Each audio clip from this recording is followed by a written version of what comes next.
Hi, I'm Johnny Marques, and welcome to the All Knowing Podcast. We all have people we admire, heroes, people we look up to, people we try to emulate. At the All Knowing, we look into people's personalities by using different systems such as numerology, astrology, and life charts. A deep dive in a persona, if you will. It is our hope that we can help break down what makes a person, who they are, their traits, their actions, and their possible beliefs. And in doing so, help you understand if you have similar virtues. If you like the show, don't forget to push like. Or if you have someone that you want us to do a life chart on, please leave it in the comments. Thank you for watching and enjoy the show.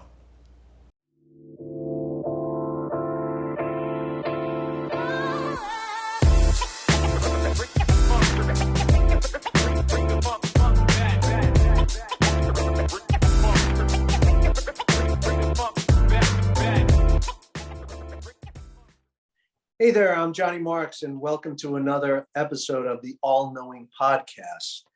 Today, what we wanted to do was to delve into one of America's dominant sports and deal with an issue that's been going on for years between Michael Jordan and Isiah Lord Thomas III.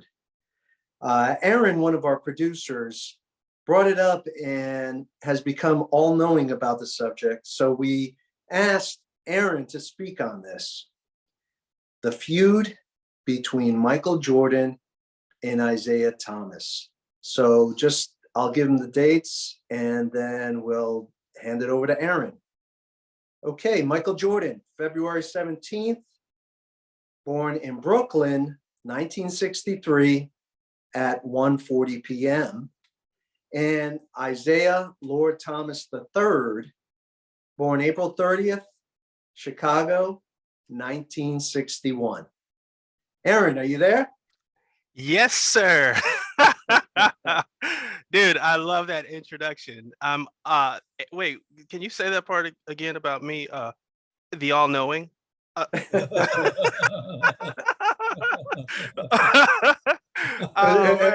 was at some point when we were having the discussion that Aaron was just like coming over and just giving all this information about the subject. So we said, why don't you do it, Aaron? So there you go, Aaron. This is a treat for me. This is a treat for me. I hope you guys enjoyed the information that I did share. Joseph, you're not saying anything. Absolutely. Good stuff. Okay, cool. All right, so let me. I made some notes. I'm not normally an on-camera performer. This is you guys have to up my pay scale for this. So I'm gonna have to go off my notes and try to provide some flavor as I get going here. So here we go. Isiah Thomas and Michael Jordan, two of the greatest players of all time that participated in perhaps the greatest rivalry of all time. They haven't faced each other in a professional game in 30 years, but their rivalry remains as fierce as it ever was. Just recently, maybe it doesn't matter, just recently, Isiah made a comment that, and quote, "When I was watching The Last Dance, I'm sitting there and I'm watching it with my family and I'm thinking everything is good. And then this guy comes on television and he says that he hates me. And then he calls me an a-hole." So Aaron, Yes. Just to give context, The Last Dance was?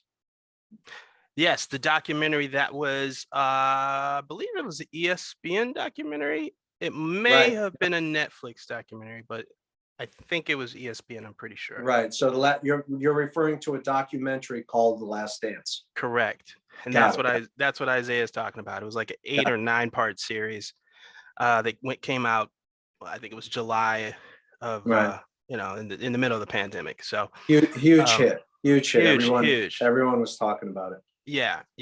Particularly because there was no other sports. It was something to latch onto. right? So going back to Thomas's comment, he calls me an a-hole. And then I proceed to watch a whole documentary about him being an a-hole. I'm like, wait a minute, time out. Until I get a public apology, this beef is gonna go on for a long, long time because I'm from the west side of Chicago. And it has certainly gone on for a long time. Like I said, these two guys haven't met on a professional court in 30 years. So the feud between Isiah Thomas and Michael Jordan goes way back to the 1984 NBA All-Star game. That's the root of this. When a rookie, Michael Jordan, who shot 2 for 9, 7 points total in the game, he felt that, well, first of all, I don't know about you guys, but when somebody shoots 2 for 9, you're not exactly scorching it. You ain't lighting it up. So he scored 7 points total in the game and felt that Isiah froze him out of his first NBA All-Star game. So Isiah has defended himself, noting how he was younger than, with the exception of Michael Jordan, he was younger than everybody else on that team. All the other vets in the starting lineup for the East, how plausible is it that he could have influenced Dr. J, Larry Bird, and Moses Malone not to pass the ball to Jordan? In fact, this is something most people gloss over or don't even pay attention to, maybe don't even know. Moses Malone, the starting center, he shot 2 for 10. So he only shot the ball one more time than Michael Jordan, and he scored 7 points. So in theory, he could have had an issue with Isiah too, right? If we're gonna apply that logic. So as the schedule would have it, the Pistons and Bulls faced off in each other's first game after the All-Star break. Jordan scored 49 points, and the newspapers proclaimed, Jordan exacts his revenge, scores 49. And Jordan says it was a constant competition between them from that point. Okay. Now, it's no secret that Isiah's Pistons dominated Jordan's Bulls from 1984 to 1990, winning 22 games to Jordan. Isiah winning 22 games to Jordan's 11, and that's just in the regular season. But also eliminating the Bulls from the playoffs three straight times on their way to 3 NBA Finals appearances. Just giving more context. In 1991, the Bulls finally eliminate the Pistons. And with the game all but over, the Pistons bench walked off the court. Jordan took this as an indignity, a final insult, and Jordan used this incident to polarize the league fans against Isiah. Isiah has always maintained that shaking hands was just not customary at the time.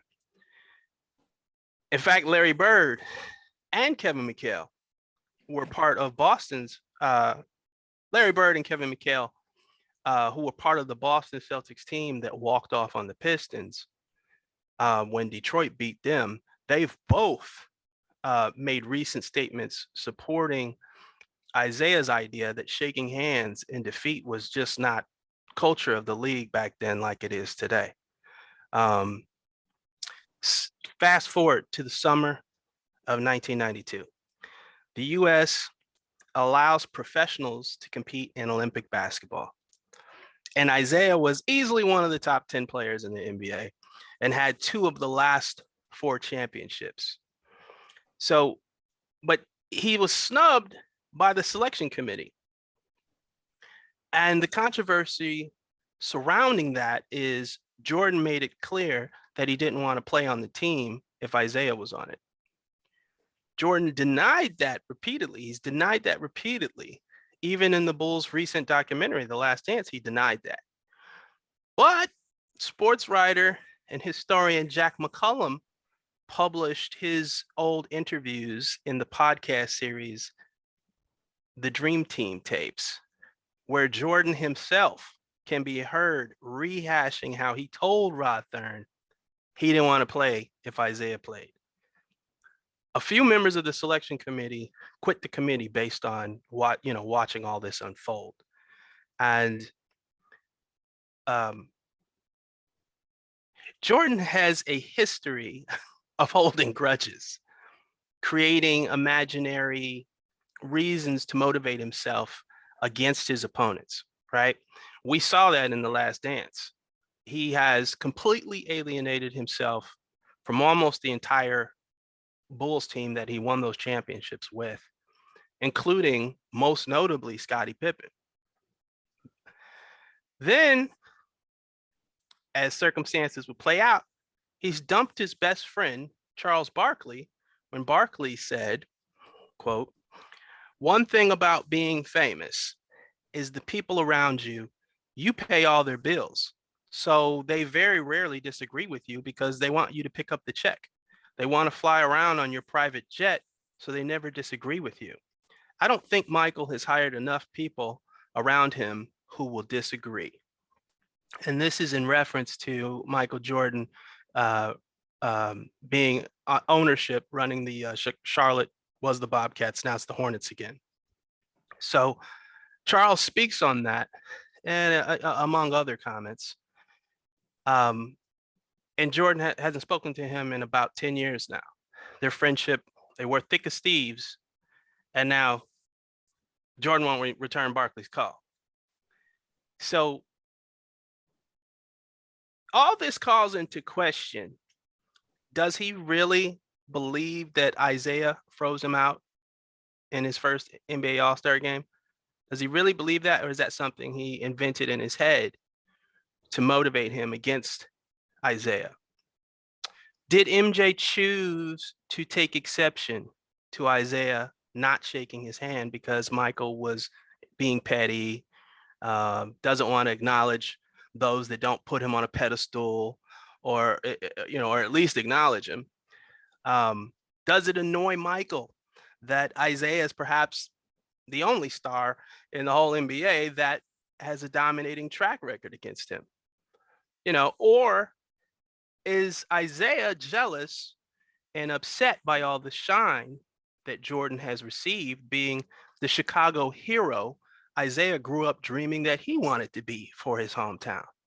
Or maybe Isiah is annoyed how he's the one that took the baton from Bird and Magic, and then Jordan had to come get the baton from him. But a lot of NBA history revisionists try to skip over that. They try to gloss over Isiah and the Pistons if they weren't even, as if they weren't one of the best teams of the 80s and early 90s.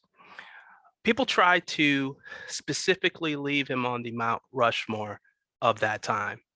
But Isiah's not, I guess I would say, if Isiah's not one of the four faces on that Mount Rushmore of that time period, then who would the fourth one be?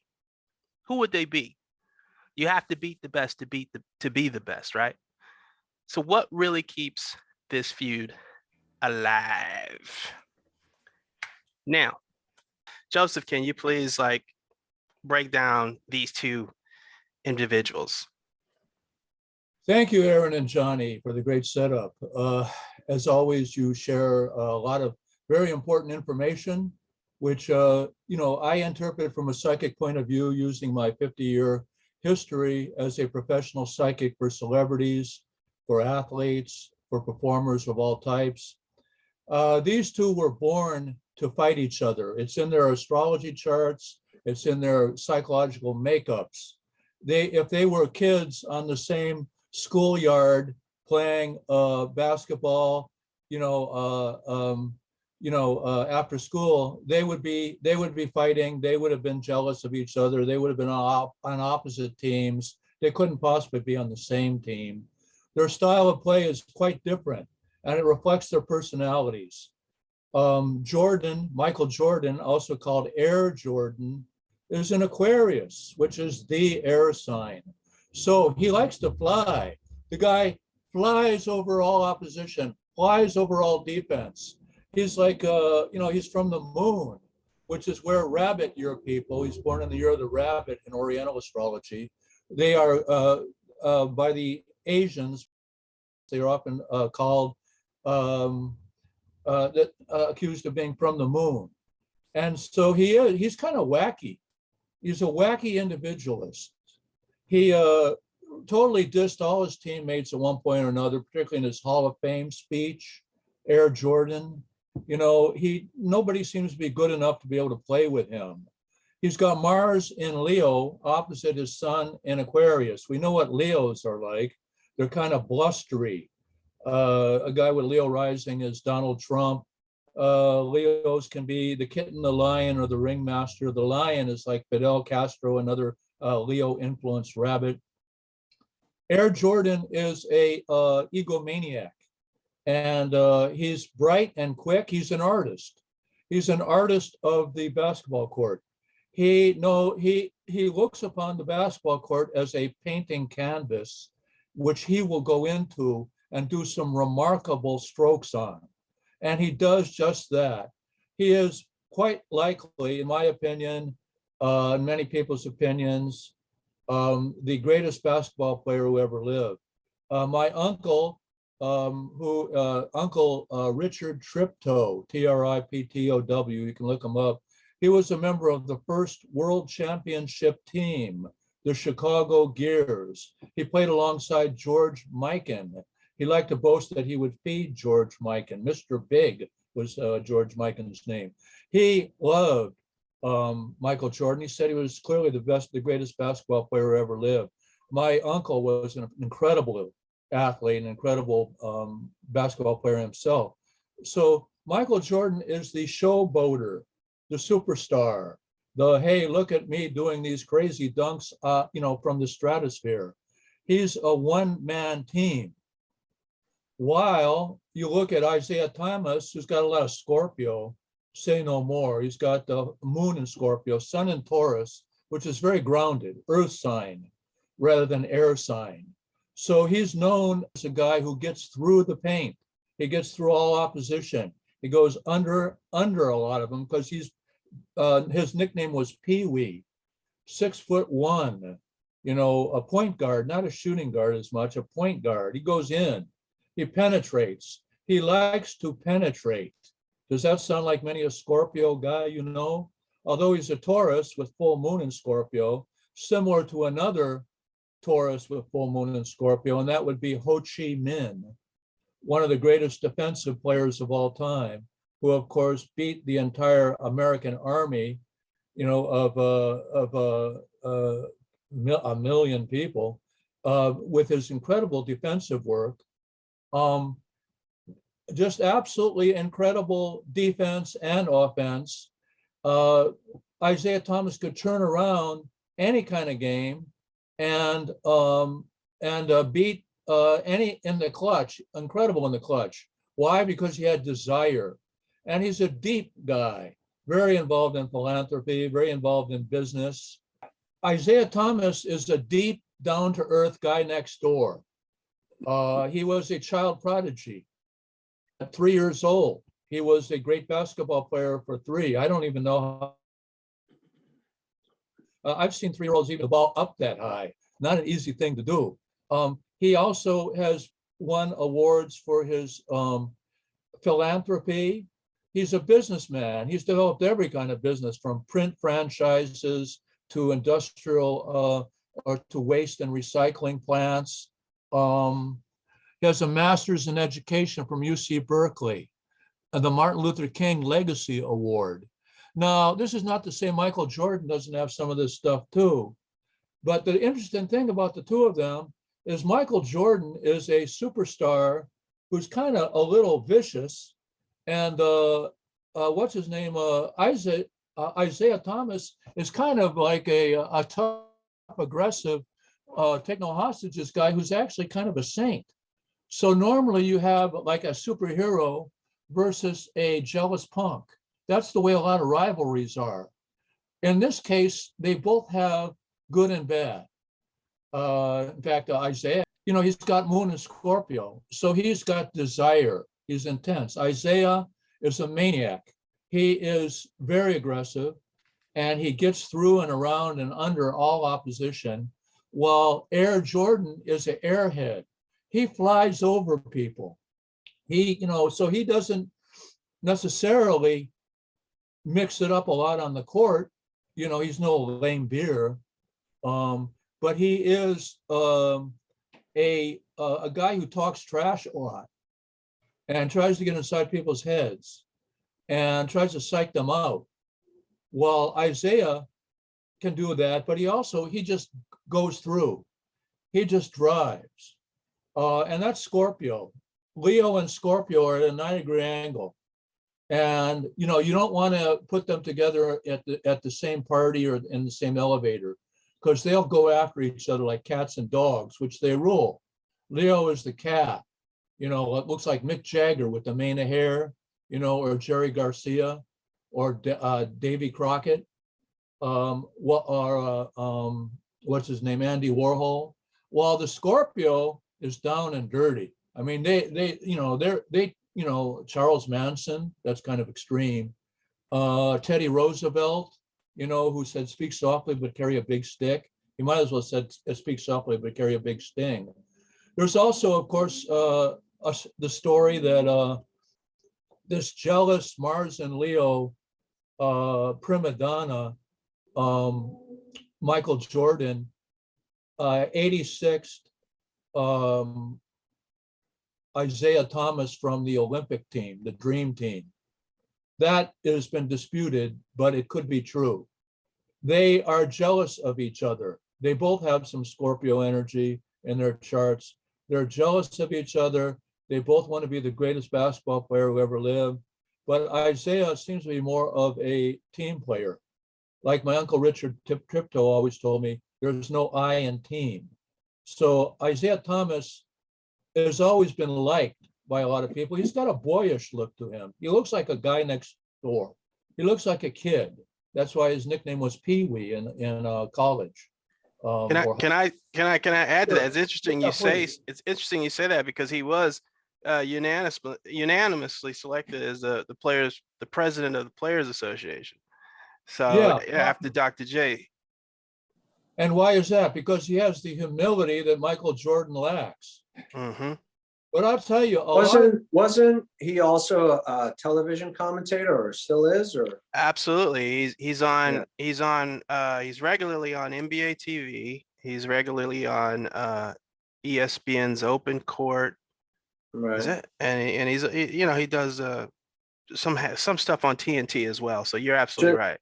Just observing some of their energy, just trying to see between Isaiah. I think Isaiah has that little charm going on, and Jordan is a little bit more cardboard, like in their personas. So what you're explaining, Joseph, is kind of being demonstrated in just how they interact in all their interviews. I mean, it would take some type of personality and charm to be a sports commentator for sure. well, likability. Right, that's true. He has a guy next door quality. He looks like a kid. He's got a roundish face. I do face reading also. Whereas Jordan has more like a rectangular and the diamond shaped face.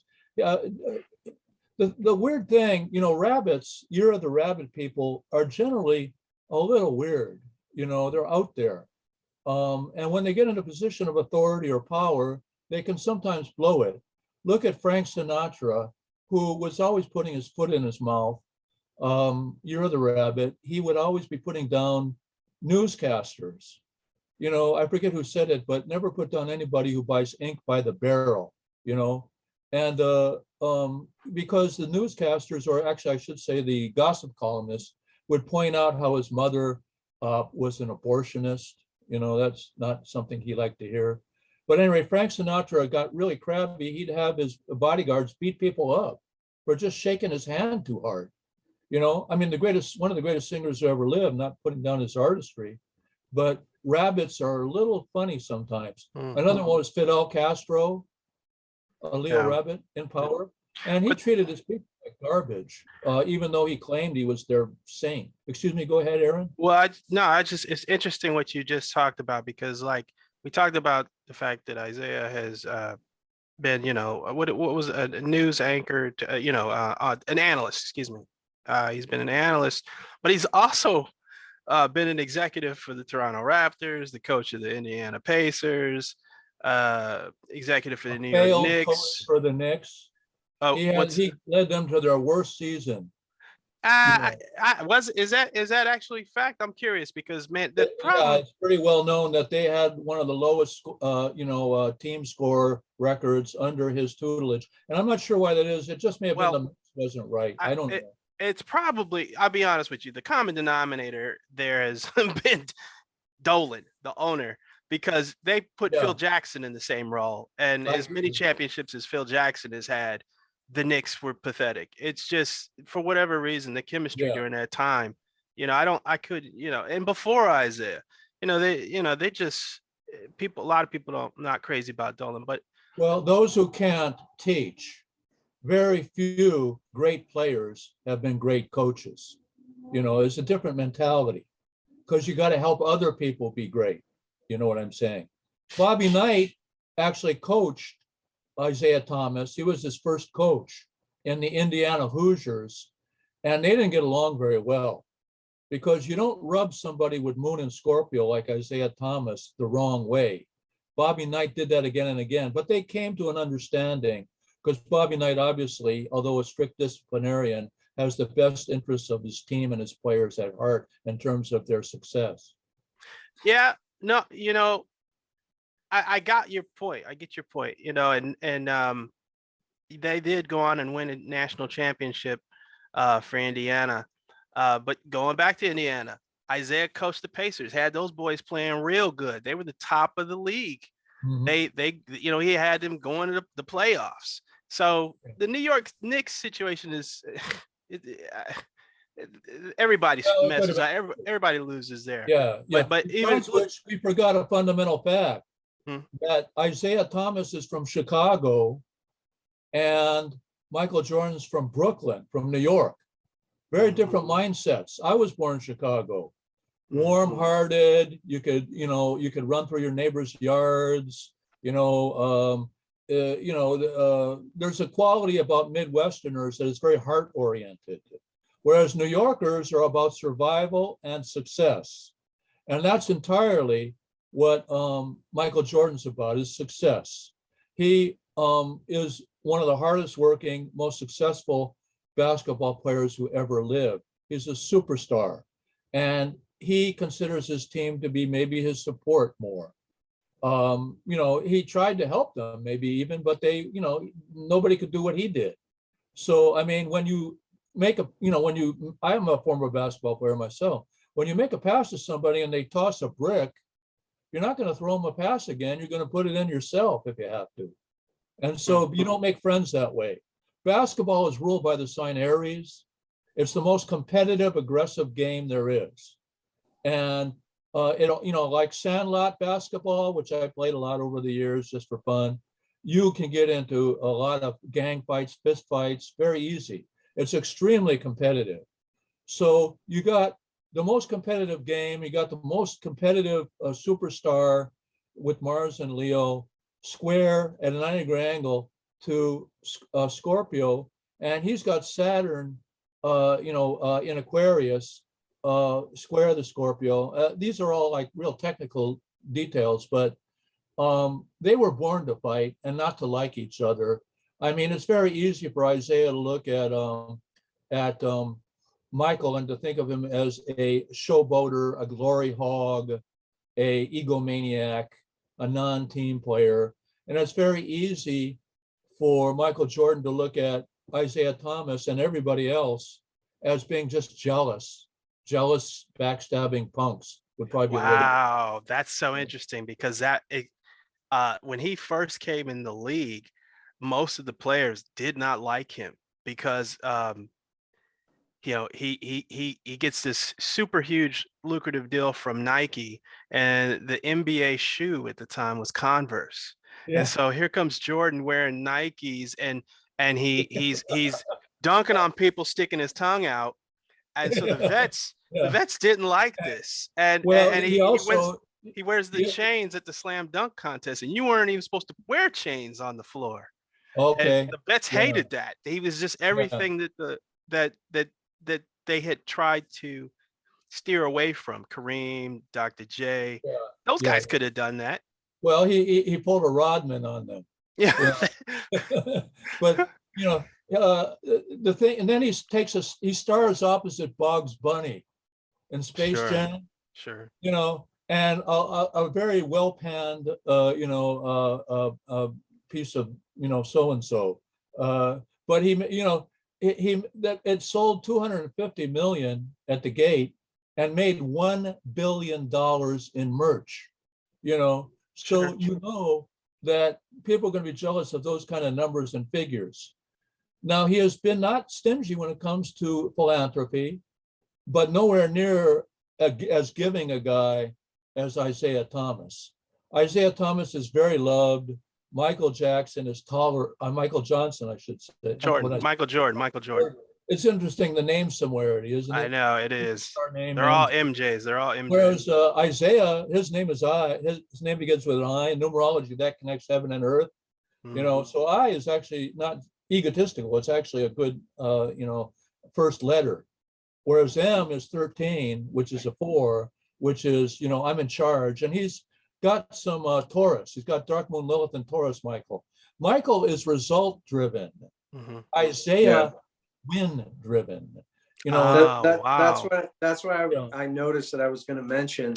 It almost seems that Jordan has more accomplishments than Isaiah does. Based on what does he have, like 6 championships? He's an owner of the Charlotte Hornets. He's also in NASCAR. He one season in Major League Baseball. So I mean, 4 gold medals on the Olympic team. I'm not sure. So keep going, but some of this stuff might not be. I know he has a motorcycle racing team, and I'm not sure if he can have 4 Olympic medals, because I know he did in college. He in college he won 1 gold medals on the national team. Yeah, and then he won 1 college on the Olympic team, and then he won the dream team, but that's it. Right. It says 4 gold medals on the national team. I don't know what. Yeah, I'm not sure. Yeah. Well, another factor here is, once again, the Oriental astrology, which most astrologers, Western, don't really understand that well. I've written papers on, for astrology magazines on this. There's a correspondence 1-on-1 between Aries and the rat, Taurus and the ox, Gemini and the tiger, Cancer and the rabbit, Leo and the dragon, etc. Isaiah is a Taurus born in the year of the ox. That's a double Taurus. So he's very grounded. He's very down to earth. Comparing the two of them is like comparing Ulysses S. Grant, who was a very down to earth functional Taurus general, with Douglas MacArthur, who was an Aquarius general who used air, water, and earth to invade the Incheon Peninsula to turn around the invasion of South Korea by the North Koreans in the Korean War. So the Aquarius is an air genius. Michael Jordan flies. He flies. He's not playing on the earth. He flies. Whereas Pee-wee kind of gets in, down, and under you. I gotta say something though. A lot of shots underhanded, underneath his defenders. Joseph, I love what you're bringing to the table, what you're saying, everything. But I gotta say, I never ever heard them ever reference Isaiah as Pee-wee, ever. He was always a smiling assassin, or called Zeke, or called those are Zeke. Yeah, I'm talking about his either high school or college nickname, which you can look it up. It was Pee-wee. Wow. Maybe so. I think Yeah. I think as a I'm not sure he would like maybe. that. You obviously No, don't. I don't. Yeah, no, no. Hey, As a Joseph, professional, I he have a was never question called. for So. you. Yeah. Joseph, Yes. so being who they are, Jordan was known for being a compulsive gambler. And Yes. some say that he was suspended that first time that he left the league over the gambling. Where's this gambling coming from? Where is this? It comes from the fact that he's kind of a fly. He's kind of too fly. You know, he's rabbit. Rabbits are a little crazy. I got to tell you, I love rabbits. Some of my best friends are rabbits. They're the nicest people, and they generally have no killer instinct. You know, to me, Michael Jordan is just basically an artist. You know, he's not about to hurt anybody. He just wants to like fly and sink baskets. Now, regarding his gambling, that's flaky behavior. He lost $1.5 million on the golf course, according to an author who played against him. I don't know if it's true or not. It's probably true. He was caught betting 57, losing 57,000 or betting 57,000 at a casino. You know, when he was playing the Knicks. You know, so I don't think he was like you know, betting, you know, against his own team. Certainly not anything like that. I mean, he would have been smart always to bet on the Bulls because he took them to so many championships. But he's just, you know, rabbits can be a little right-brained. You know, they can be out there. Albert Einstein didn't wear socks in the middle of winter to walk to his office where he'd sit and daydream all day. Captain Kangaroo, you know, the children's host, looks like a rabbit. J.R.R. Tolkien lived in a tower to write about hobbits living in towers. I mean, J.R.R. Tolkien was part elf. Hobbits are part elf. Rabbits are part elf. I look at Michael Jordan. I look at a rabbit. I look at an elf. The guy's a pixie. He's weird. He's not like other people. He doesn't, you know, he's not like some jet-jawed, Armstrong going to space or something, some jet-jawed American hero. He's not like, yes, I'm so glad to be able to play basketball with so many great players. And it's just a pleasure to lead this team. We got so many great players. That's not him. It's more like, you know, I went to the moon and I ate some green cheese, you know. So he's out there. You can't judge him the same way you would judge Isiah, who's as down to earth, Taurus, ox as it gets. I mean, Taurus is meat and potatoes. It's Chicago. It's the Midwest. It's normal people, you know. And so you got a weirdo like Michael Jordan playing against your boy next door, your guy next door, Isiah Thomas. Of course, they're not going to get along. And people are going to say that Michael Jordan's crazy, but talented. And Isiah Thomas is talented, but vindictive. Okay, because he's got the moon in Scorpio. He's got this side to him that's kind of a little nasty, but he's also sweet and pure and wholesome. Nobody's just one thing. Well, it's interesting. What you just said is interesting because I was thinking about something Johnny said about Jordan owning the Hornets. You know, when Isiah was executive for Toronto, he was part owner of the Raptors as well. But what's interesting, Jordan had a little stint with the Wizards as an executive. And then after that, he couldn't get back in the league. It was like people were burned out from him. It was like a crazy man. I don't know the particulars, but I know he couldn't get a job anywhere and he had to buy himself back in the NBA by purchasing. Egomaniacal weirdo. Okay, Got you. You know, and not to put him down. Sure. He's a great artist. How many great artists are weirdos?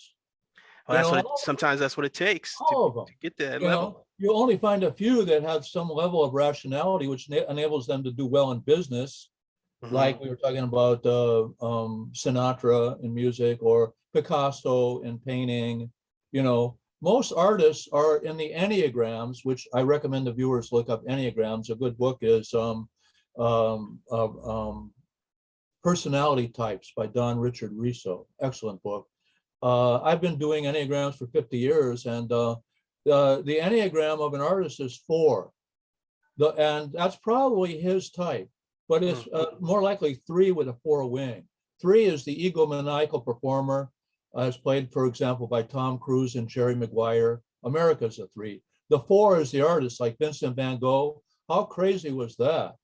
Okay, so we got a performing artist, because essentially that's what he is. He's a performing artist who steals the show. He does breathtaking feats. He's like a trapeze artist. And then you got the workaday, down to earth, man of the people, Isiah Thomas, Taurus, Ox, grounded, who does a workman-like performance. He goes in there, he's fast, he's sharp, he's quick, he's strong, he gets the numbers.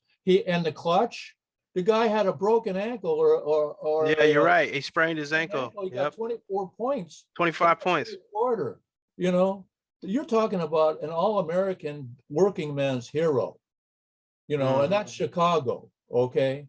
But, you know, then you look at Michael Jordan, he's like, he dares to be great, and he dares to laugh in your face or stick out his tongue because he knows nobody else can do what he does. Because of 2 things: hard work and God's grace. Wow. You know? And previous life, being a basketball player, no question.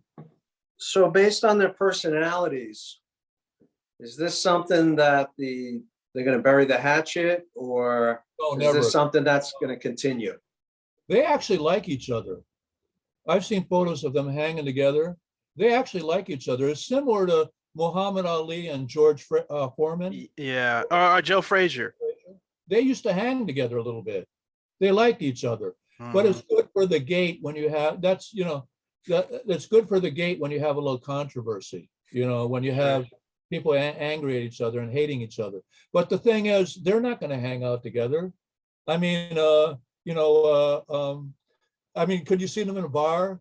Like Isiah would be ordering a beer, you know, whatever's on tap. And Michael Jordan be ordering Kickapoo Joy Juice from Mars. There's an interesting thing about having two great personalities in the same room. It's almost like they compete for that attention. You know, I've been in a couple of rooms where there were 2 legends, and they don't really mix around with each other. It's almost like, I remember one situation, the person was on one side of the room and the other was on the other side of the room. And it was almost like watching people congregate, like who was going to congregate on which great person. So I don't know. I think that if the 2 of them in the same room, I'm sure they hang out, but I'm sure egos and you know, in the back of their mind, they want all the attention. So there'd be one fan who would come up and spoil it by asking for the autograph of one and not the other. Well, I think there's some serious. There's a story about Marlon Brando meeting Richard Burton in a bar, and Marlon Brando said to Richard Burton, "Putting on weight, are you?" And Richard Burton said to Marlon Brando, "Losing hair, are you?" They definitely have some wounds between the 2 of them, but I bet you some of those photos, and this is interesting. It's probably one of the last things, probably the last thing I'm going to bring up here, but Jordan accuses Isiah of freezing him out of his first All-Star game. And then, as history would have it, almost 20 years later, Isiah is coaching Jordan in his last All-Star game. Yeah. Isn't it how that comes full circle? And it's like, and that's also to let people know, you know, you to coach the All-Star game, you have to have the best team in your conference to be the coach. That's just the rules. Unless you coached it the season before. So that's I have to include that for all these people that want to say, "Oh, Thomas didn't coach that well." But isn't that interesting how that comes full circle? Well, it's karma, and you got to remember, we're all one. Okay, so to me, Jordan is the head, and Isiah is the heart. Okay, Isiah is what we call tactile. He's down to earth. Doesn't talk a lot. He's not boastful. He's down to earth. Gets the job done. He's the kind of guy, working men, you know, tactile people demographically, and NLP, neuro linguistic programming, They prefer dogs to cats. They don't talk a lot at first. They want to belong to people because they see that they work well together.